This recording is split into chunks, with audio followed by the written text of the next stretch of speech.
Amen. Exodus chapter 2. This sermon today is not the continuation of last week's message.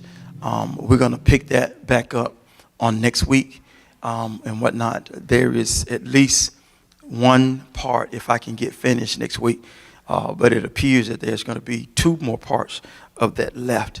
But today we're going to deal with this, and then we will pick up on next week with the series that we started. All right, I'm going to read the first three verses for you from Exodus chapter 2 and hear the words from the King James Version of the Bible. And there went out a man of the house of Levi and took to wife a daughter of Levi. And the woman conceived and bare a son. And when she saw him that he was a goodly child, handsome little boy, a goodly child, she hid him 3 months. And when she could not longer hide him, she took for him an ark of bulrushes and daubed it with slime and with pitch and put the child therein. And she laid it in the flags, in the bushes by the river's brink. From that particular reading we want to use for our subject today, the heart of a mother, the heart of a mother. All right. So we're going to dip in this and then we'll get out of your way. I want to share with us the idea that parenting requires a special kind of heart. Not everybody will be good parents. That's just a footnote. Not everybody will be a good parent. For some, it takes edging, encouraging, nudging. Others, it seems like it comes along quite naturally, and so forth and so on. I know from a father perspective that when my oldest child was born, that I was clueless. No idea of what it meant to be a father. However, it changed my prayer life to try to be the best father that I could. But I want you to know that that was not a head issue. It was a heart issue. Oftentimes, and I said this in Bible class the other night, that oftentimes we we have excuses for things that we fail to do because we do not want to accept the challenges of what is required to step up to where we need to be. I said this in conversation to somebody the other day, and I want y'all to hear this. When we have children are not pegs and pawns. What you and the other parent got going on, that's y'all business. But you don't use children to be played in between the two of you. I'm getting ready to say something that's very, very, very, very serious. Your child has a right to get access to his or her parents. You ain't got to agree with that. That's truth. Your mess ups and your mess has nothing to do with the other parent. That's why I don't refer people to people they want to date. I know some awesome preachers, but I've never dated any of them. You got somebody I can date? I ain't tried that out with them. I just know they're good preachers. I know they're good friends. But for you to date them and they mess over you, I don't want that referral back at me. You see what I'm saying? I stay out of that kind of stuff. And I tell folk a lot of times when they say, well, you got a good preacher friend, you don't want to date no preacher. I'm just going to go and be honest. It's too much that goes along with it. I'm serious. Because I know in my house, one of the concerns is you work all the time. You always going and gone. And you don't want no man and no woman that I already know going to be gone and going. You don't want, you want to feel special and first. I'm going to tell you, when it come down to church work, and I'm just being honest with you, sometimes when folk call and say, I'm having surgery at 6 o'clock, I get out of bed at 4 o'clock and I'm gone. In my office is a pair of blue jeans in a pullover shirt. It's also a suit down there and some dress shoes. I don't know what's going to pop off in the beginning of the day or during the day. And whatever happens, that's the direction I'm going in. I am. Now, if you want to live a life that's unpredictable and you want to be sitting up watching the window and you bothered by folk getting up out the bed at 3 o'clock in the morning saying I'm going to the hospital, and 5 o'clock in the morning they're going to the hospital, I mean, if that's what you want, I mean, raise your hand. And I got 1 or 2 single friends. You know, you got a problem with people hugging your husband all the time, and especially women and traces of lipstick on the collar. I mean, if you want that kind of stuff, I'm telling you, I empathize a lot of times. You know, and I know that it takes a certain kind of woman to be married to a preacher. Because, I mean, I thank God sometimes when y'all hug me, y'all leave makeup on the robe. You know, it's not just always on my suit jacket and on my shirt. I thank God you leave it on the robe sometimes. So when something come up, I say, well, look at the robe. Because I was in this at church.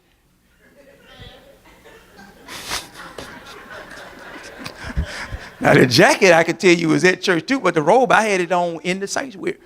You know, so, you know, you have to be careful. And I don't try to match folk up because you, in eagerness, I almost said desperation, but in your eagerness to get a husband or be married, yeah, you'll say, yeah, I'll take him.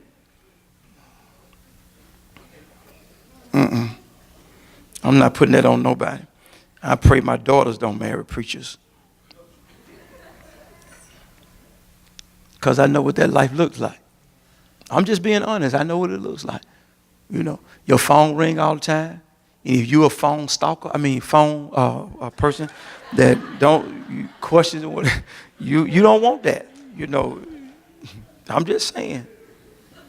You need to know you want somebody that has a nice 8 to 5 or whatever it is that they do, that's lovable, kind, and has all the free time, and their lives are structured and whatnot, and so forth and so on, that they don't have to get up in the middle of the night, you know, and leave home.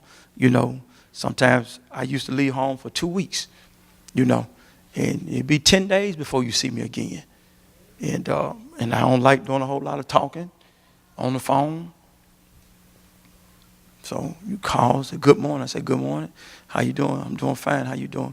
You doing fine. All right, have a great day. That's it. And for 10 days, that's what happened. Then when I come home, I may have something from the trip. I may not. Depends on how tired I was, you know. So,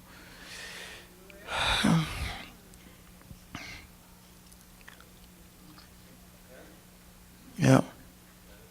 But I always left some money behind in case something happened. I left some money and instruction behind in case something happened, you know. Then if I made a check while I was out, I came home and I gave it to you and said, listen, I want to go to sleep. So you can go spend this on whatever you want to spend it on. Just let me get 3 or 4 hours or a day of sleep. You spend all of it. All of it? Yeah, all of it. Spend all of it. Spend all of it. And I think in the long run, I was an okay husband. In the long run. I'm still living, so I got room to grow and connect. But in the long run, I was an okay husband. Yeah. Amen. Heart issues. For us to be compassionate, it's a heart issue. For us to be loving and kind, it's a heart issue. This probably is going to be alarming to you.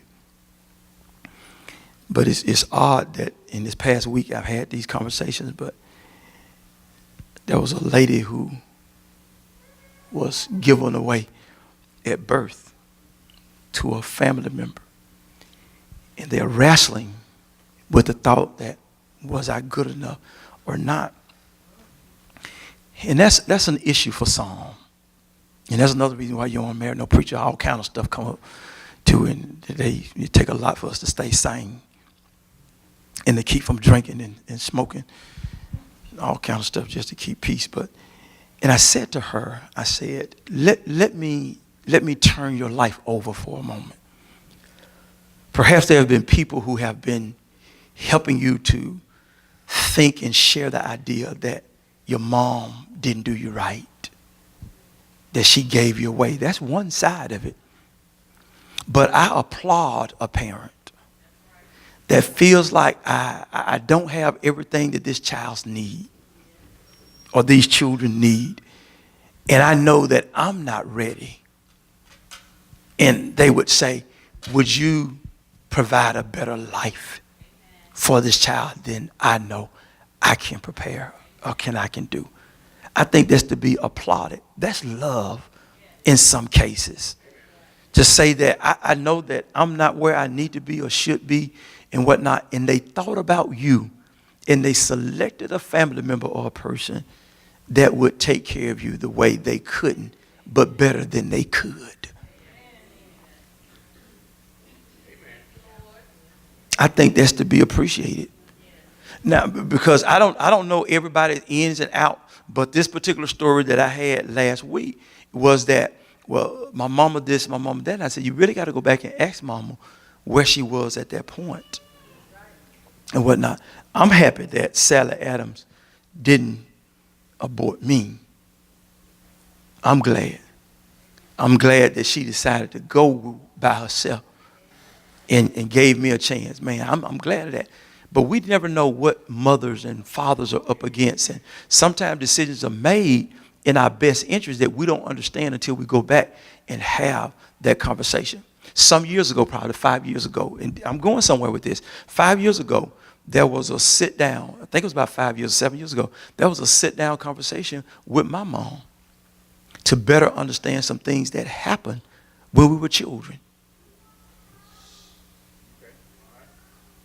They don't need to walk around with all this stuff in your chest. Sit your parents down and say, can I ask a question or two? And help me to wrap my mind around it. You know, my mama, she don't agree with it, but my mama would ask Michael, did you? Vincent, did you? And the other statement was, Gary, come here. And I got to whip it. I mean, I didn't get asked a whole lot of time. Did you do it? Michael, did you do that? No, ma'am. Vincent, you did that? Gary, bring yourself here. I don't know why mama always thought that it was me outside of Michael. It wasn't the three of us for real, but some of the stuff Michael and Vincent did do, you know. But the other stuff, somebody had to do it. So I don't know why, but we have to sit down and have conversations about those kinds of things. And that wasn't what I talked to my mom about, why I always got whipping. I knew I always got whipping because she made that clear when she was whipping us. This is for what you did and the stuff that got by. And then the stuff that you going to do that I'm going to find out about later. So these were the whippings. So I was covered. The whippings was justified because it was somewhere in the scope of what I had going on. But what I want to do and what I'm trying to say in this conversation piece is that we're encouraging healthy conversations so that we can be healthy adults. Does that make sense when I just say it? So that we can be healthy. Let me tell you, Dee knows this. She's the oldest. Dee know that I was doing research when she was born. I ain't know nothing about being no daddy. But when Alicia came along, I had it a little bit better. I understood some things a little bit better. When Gary came along, I mean, I was okay a little bit. I was farther along in my understanding of what it meant to be a parent. You know, I'm glad we have no more children because, you know, I was through figuring it out at that time. Did the best I could. And I think that my kids got the best of me. They got the best of me for where I was in life. And our children need to know that. And I'm saying this because I want children to understand, rather than you frowning on your parents' efforts and you looking across the street at what everybody else got going on, don't think that your parents are not trying to do the very best they can. It's not the same thing that other parents are doing, but it's the very best that they can. It's the very best. I learned as an adult, when I look back over some pictures and stuff, I remember Michael having on like a blue Levi's blue jean suit. Yeah, the pants and the bottom match. I had on something, I think mine might have been yellow and Vincent might have been some kind of color. But I look at the pictures that Mr. Howard in Canton always knew, Sally Three Boys. We would get dropped off at the barbershop. It was every Friday. We had clean, fresh haircuts every week. Mama made sure we had good clothes and all that kind of stuff. And then at about my 9th grade year, Mama lost her job. And so Mama lost her job. I remember us getting up and going to garage sales at 5 o'clock in the morning. Mama was doing the best that she could at the place she was in life. But we were never dirty. We were always groomed. We were always well pressed with clothes and whatnot. The people at the cleaners, quality cleaning Kent, those people knew our name. Those are salad boys, dropping off clothes, picking up clothes, whatever. Mama did the best she could, but it took me getting to be an adult to realize that Mama was fighting the best fight where she was. And I appreciate her more now than I did when I was in my teenage years and this, that, and the other and so forth and going on. I appreciate that because I realized that this woman really did the best that she could. It wasn't everything I wanted, but it was the best that I could. I remember for years, Norwood, I always wanted for Christmas. That's why I stopped believing in Santa Claus. Every year I pray to Santa Claus, I want a scooter. I want a scooter. I want a moped. I want a moped. Santa Claus kept bringing all this other stuff. Listen, man, are you deaf, too old, need to give somebody else a job or what? I just want a moped. Santa Claus one year even brought a bike. No bike, man. It's a moped. M-O-P-E-D. This is what I want. I'm going to tell y'all something. I was in college and doing my undergraduate work because I had finished my associate degree. I was preaching at this time at Stillman College, finishing up my degree because when I got church appointment in Alabama, I finished up my 4-year degree over there. And a guy from Africa, a Nigerian friend of mine there, Jerry, he ended up selling his scooter. And I was telling my mom about it on a casual conversation. Do you know my mama gave me monies to help buy that scooter? I almost started back believing in Santa Claus. But here are years later, this stuff is, this is for real talk I have here. But what I'm talking about, y'all remember the subject of heart of a mother, the mother's heart? My mama had not forgotten in all of those years that I wanted a scooter. I was grown and had 2 children at that time. But she had not forgotten my son's prayer. When I was in school, probably was wise not to get me one because I was already kind of a challenge a little bit. If I had gotten a scooter, ain't no telling where I would have been. Probably would have been dead. I don't know.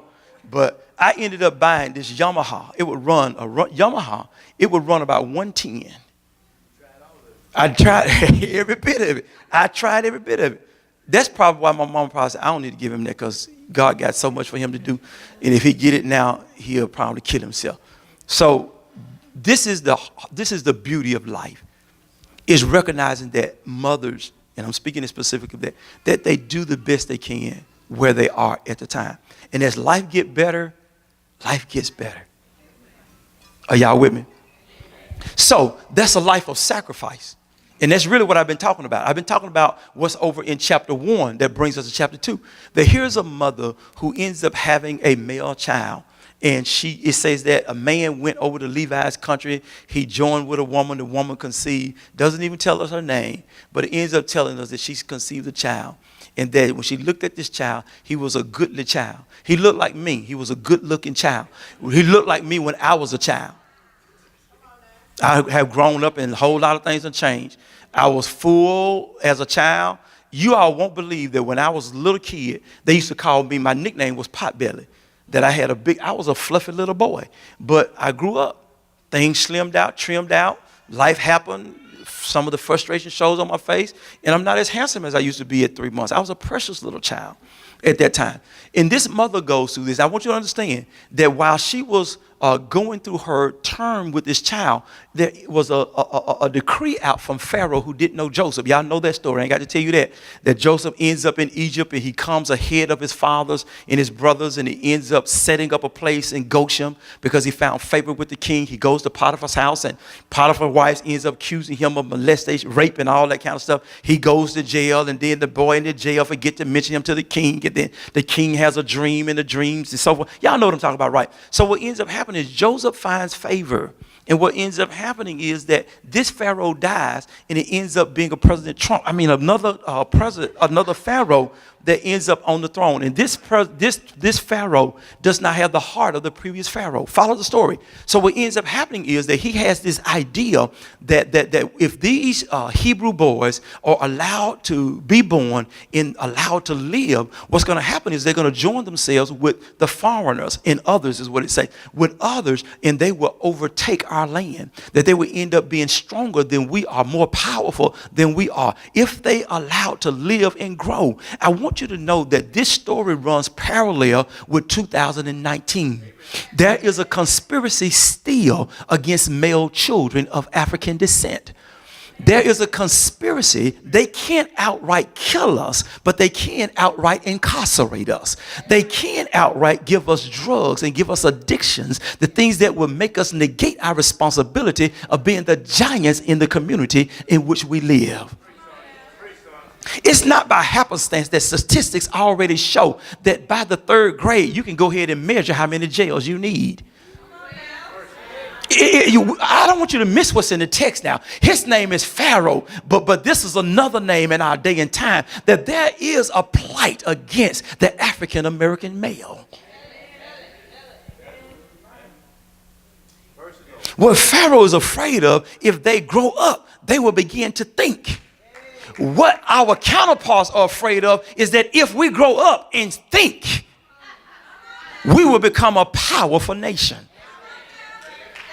So that's why they don't care about our education, and why education and funding in our area is so poor and underfunded. Because they know that if we get an equal education, don't think that you jumped out the 60s, baby. You just changed time. The same struggle that we were fighting for in the 60s was a fair and equal education is still a problem today. Because they know that if they empower our minds, we'll raise up as a people. And that's why mothers and fathers have to be especially careful that our men children, let me put it right, our male children grow up as male and men.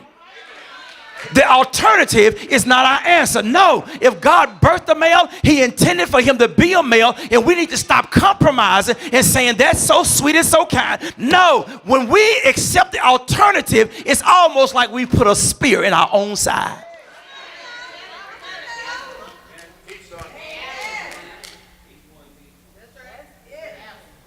And we are so easily embracing, well, it's just an alternative. No.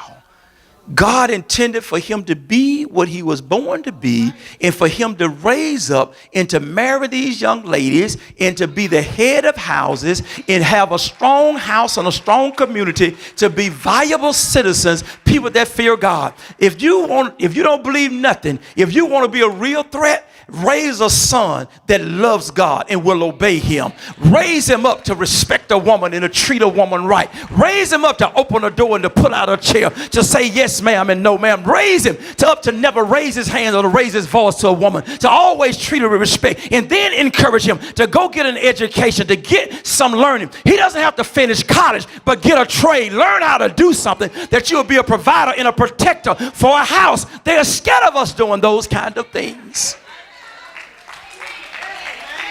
It's the same thing that is running today as it was with Pharaoh. Kill the male children. That they would not be empowered. That they would not grow up and be responsible. That they would not grow up and be able to lead families. That's in the Bible. Now, it just took me some reading through this week to kind of, read it and kind of say, okay, how does this run parallel if I had to do a social implication? So a mother's sacrifice, what happens is this woman knows that there's a decree for these children to be killed. What does she do? She hides him. She hides him. But the baby keeps growing and the baby keeps growing. He gets about 3 months. This baby now is saying, yeah, yeah, yeah, yeah, and talking. His baby talk. He's louder. His lungs are growing. He's beginning to pull and push and get ready to do some other things. And mama say, I can't hide him no longer, because if I do, if they find him, they're going to kill him. So she makes a sacrifice by putting her own life in jeopardy to protect her child. That's the heart of a mother. A mother will stand in harm's way to protect the child. I've seen it happen. I've seen it happen. A mother will go into a burning house. She'll run out in front of a car. She'll go into a building that's falling down to get her child.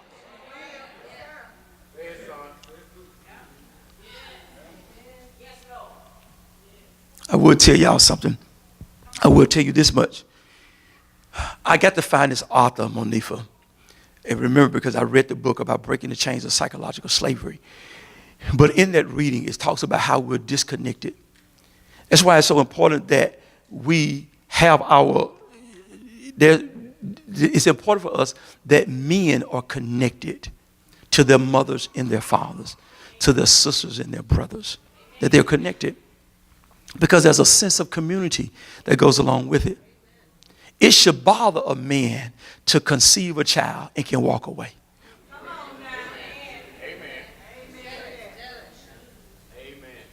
It should bother him to pay $100 child support and pay $600 car note. And he doesn't have a problem paying a $600 car note, but he got a problem paying $100 child support. It's something wrong with that picture. You see, I hope y'all understand. See, this is why I avoid these public conversations with folk that always want to roll up on me and say, Pastor, what the Bible say about this? What the Bible say about being a homosexual? You don't want me to get into that. Because what I'm going to ask you to do is that when just think about really what's happening here, because there's a conspiracy. There's a Pharaoh on the land. And he doesn't want us to be who God has identified us to be. And when we live less than what we're supposed to be, it's like we've already shot ourselves in the side. It's like we've already shot ourselves in the head. And to accept that as a community,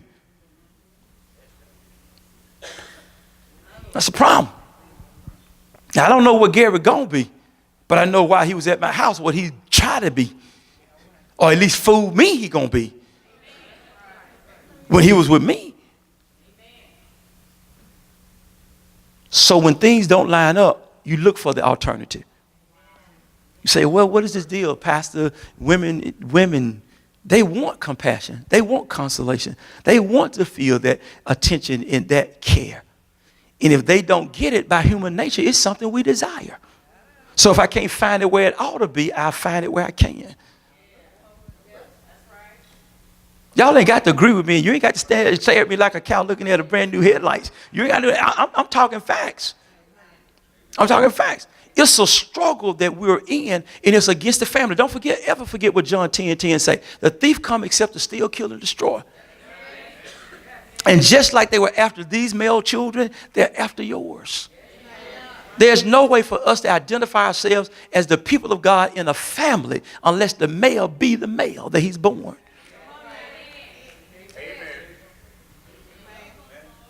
Now, I know what you're probably thinking, and we can have this conversation a little bit later. I will engage you one night in Bible class with it.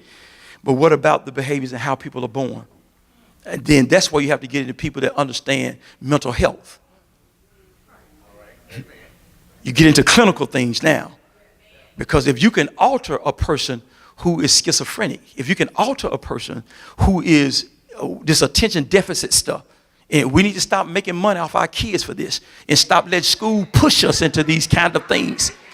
Because your children, with your attention and with your time and with your patience, don't need everything that the doctors are prescribing for them. Now, I'm going to go and make a confession real quick. As busy as I was, my mama never medicated me. My mama whipped me and gave me discipline and guidelines and held my nose to the grind. It wasn't no medication. You're going to get your homework and you're going to get it now. If I come home and your homework ain't done and you out there playing basketball, you might as well go in your room and catch Sally Adams Frey. You might as well go in your room and pull your clothes off, because that's what's going to happen. And when you get to be 13 years old, you don't want to be pulling your clothes off in front of your mama. But Sally didn't play that. That's the way you got your whippings. Go in your room, pull your clothes off, because if the homework ain't done, that's what's getting ready to happen. So guess what I did? Got my homework. Gary did. Miss Adams, he just won't pay, he ain't paying attention in class. I just can't get him to stay focused on that. He ain't being focused in class. Okay, when I get him home tomorrow, I promise you won't have this problem. And I wasn't on a drug, but I went back and I don't know how mama did it. Switches and whatever, but somehow it altered my, y'all, I hope y'all getting what I'm saying. Because you got to understand, the pharmaceutical world is out to make money, and we have drugs that we have to sell, and doctors are in partnership with these kind of things. Your legislators own some of this stuff that's going on. We got to be smart about our children.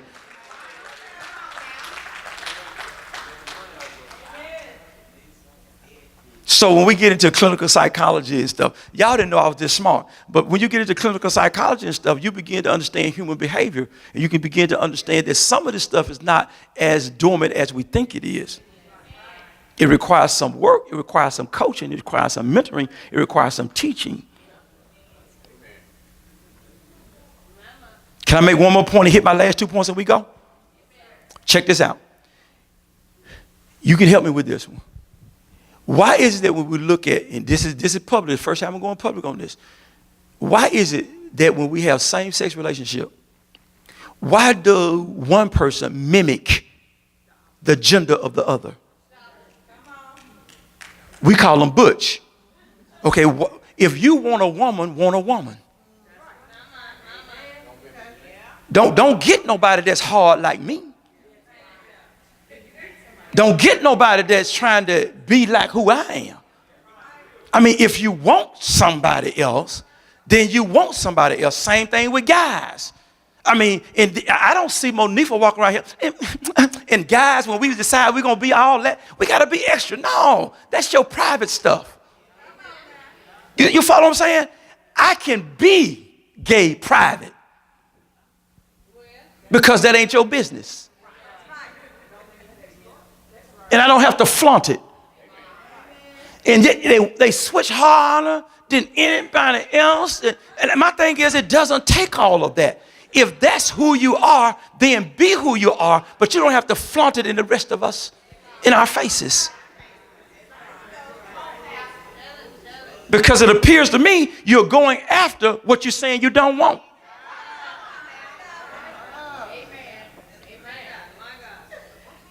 Now, that's just my argument now. It's just my argument. Because it's something else that goes along with this now. It's a deeper conversation, didn't it? But I can't have that conversation because kids are here. Can't have that conversation. I'm telling you, it boils down to what is my pleasure preference.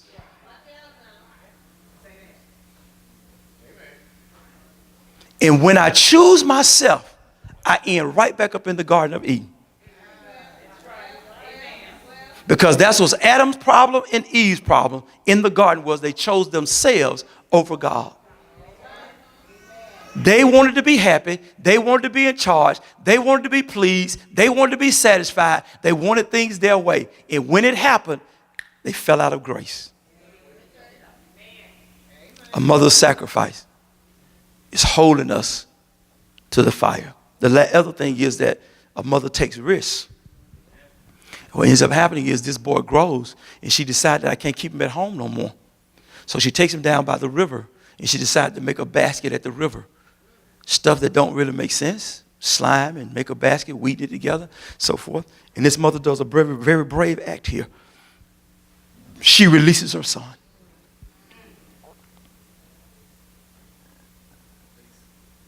But before she releases him, you got to understand, she's been talking to somebody. His name is Yahweh, Jehovah. Father, my son's life is in jeopardy, and this situation is bigger than me, so I put him in your hands. Because if he's going to be kept, you're going to have to keep him, because you're the only one that's been keeping me. Pharaoh had the midwives won't kill him, and the soldiers are going from house to house trying to kill every child. God, if he's going to be spared, you're going to have to spare him. What I'm telling you is that there comes a point in time in our lives, and Noah, you and I have talked about this. There comes a time in our lives when these male children, we got to take our hands off of them. We go as far as we can go, but when the reach gets too far, we got to put them in God's hand. We got to tell them, God, I've done everything I know to do. I've done everything that I can do, but God, I trust you with their lives. You've done all right with me, so I trust you with him. Take him farther than you've taken me. Do more with him than you've done with me. Be better to him than you've been with me. If y'all ain't raised no boys, I'm gonna tell you, man, it's a spinning top. It's a spinning top. You can feed them, you can clothe them, you can ride with them, you can talk with them, you can put them to sleep. They wake up some kind of way different. I don't know how they do it. They get some kind of thing in their mind, and Lord Jesus, they hear what you say, and when you ask them about it, I heard you. Yes, sir. Yes, sir. That's what you said. Why in the world did you choose to do something different than I told you? I told you the repercussion. I told you the outcome of it. You still told, yes, sir. Yes, sir. Yes, yes, yes, sir. In the first week, they lovely. Next week, you're like, what happened? What happened? Tell y'all this. I'm going to move from this. My son had been talking about an earring. We went through the Bible. I laid the Bible down to him. That boy turned 16, 17. He was this way. Just, Lord have mercy, Jesus. Gary fool around there. Can I talk to you, Daddy? Yeah. I hit him with scripture, man. That boy came back to me with some verses out of the Bible. And he talked to me good. He said, I don't know what the problem is, because when God knows my heart and God knows that I ain't going to do nothing to hurt him and stuff, and it's just a hole in my ear, and God knows, and that boy was laying it down. Daddy, I go to church like you say, and I pray like you say, and Daddy, and I'm sitting here looking at this dude. I mean, he arguing. He done pulled the stuff off Google. He done looked at it and so forth. So he laying down to me, man. And at the end of the day, I still told him, as long as you in my house, this is what's going to happen. That's what it came down to and whatnot. This fellow, when he did decide to get his ear pierced, he wanted to try it. This is a compromise. Dad, I'm going to do one. Then if I do the one and it's okay and whatnot, then Gary went and got his ears pierced. This joker come back with 2 holes in his ear on the same side, wearing studs about as big as my fingernail on my thumb. He come parading in about 18 years old, I think it was, when he got these joker pierced. I'm looking at this boy like, what in the world done happened to my child? And he walks up in the house like, man, you can say what you want to say, but I got these ears pierced today, and I'm going to wear these earrings, and I don't care what you think. And I'm looking. Man, I got my cover and got in the bed and pulled my stuff over my head. I was afraid.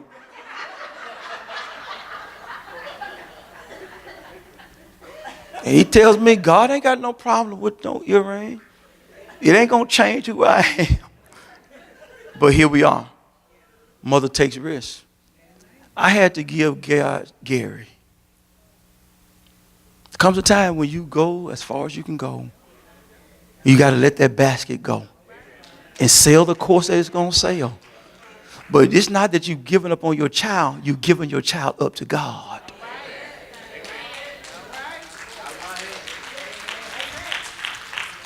The last thing is, what's the outcome of a mother who is willing to make sacrifices for her child, and a mother that takes the risk of letting her child go and giving her child up to God? Well, the story goes on to say that Pharaoh's daughter comes out to bathe herself, and there's this little odd object that's on the river, and she notices this. And then when they go to inquire about it, they end up opening it, and the baby said, wow.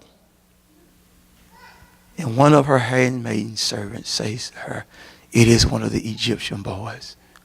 Shall I fetch for you one of the Hebrew boys? Shall I fetch for you one of the Hebrew mothers, that she may nurse him for you? Catch the language.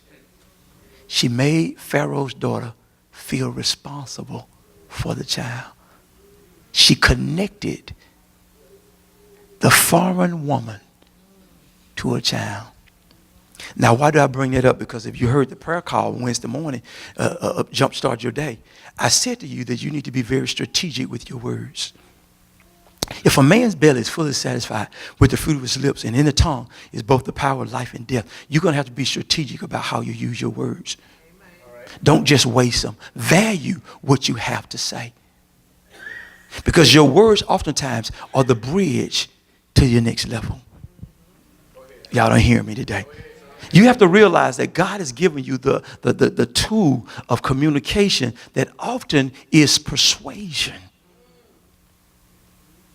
Can you hear the conversation between this maiden and this woman who has, if she's Pharaoh's daughter, and the decree out is to kill the Hebrew boys, and here is a Hebrew boy, but the maiden says to her, shall I fetch a Hebrew mother that she may nurse him for you?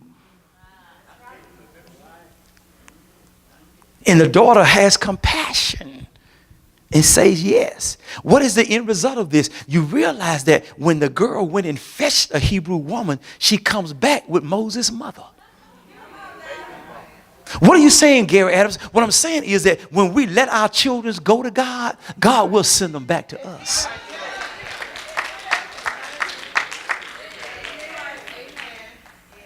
So a praying mother and a mother with a plan. A mother that'll make a sacrifice, she's praying for her child. A mother that is planning, she's willing to take risks. But a mother with a promise, God will send it back. Moses ended up going back to his mother, and she gets wages for taking care of her own child. Now, ain't that something?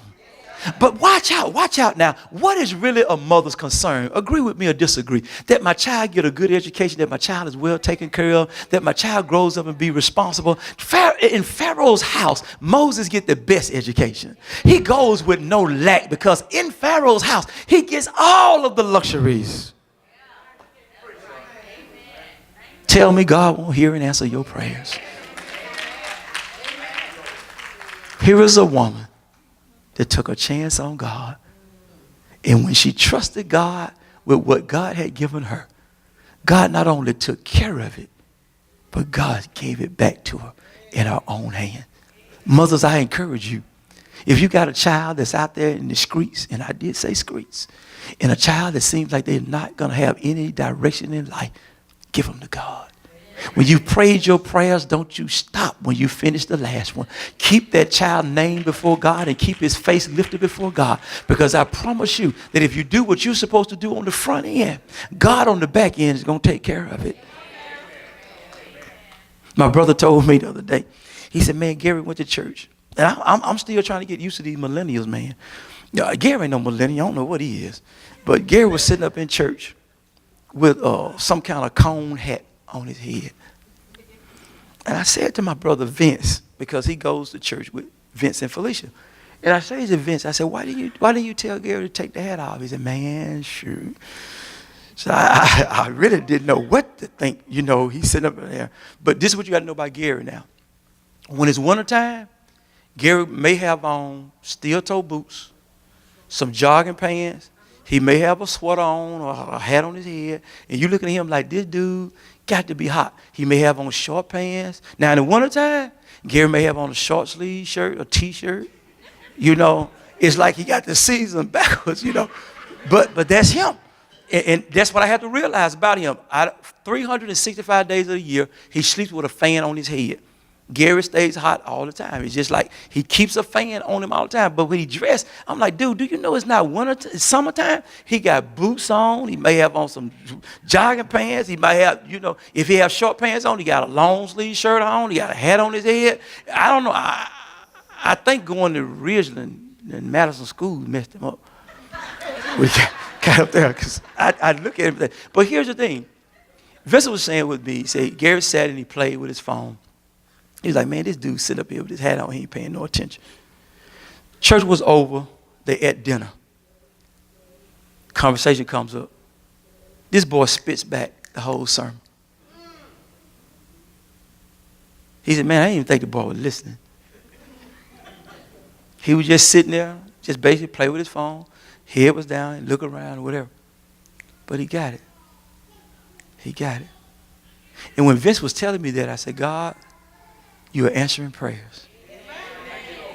Let me tell you something. When you've gone as far as you go, God has an advocate on the other side of your arm that's willing to pick up at where you can't reach. And I thank God that Gary is out there, but God knows that he's found a church that he's comfortable with. He's staying with my sister, of course, and he got to pay some bills because that's what I told him he needs to do. But he's out there and he's finding his way. But as he's finding his way, he's realizing that church is essential. A relationship with God is important. That I must have God as a part of this equation if I'm going to be successful.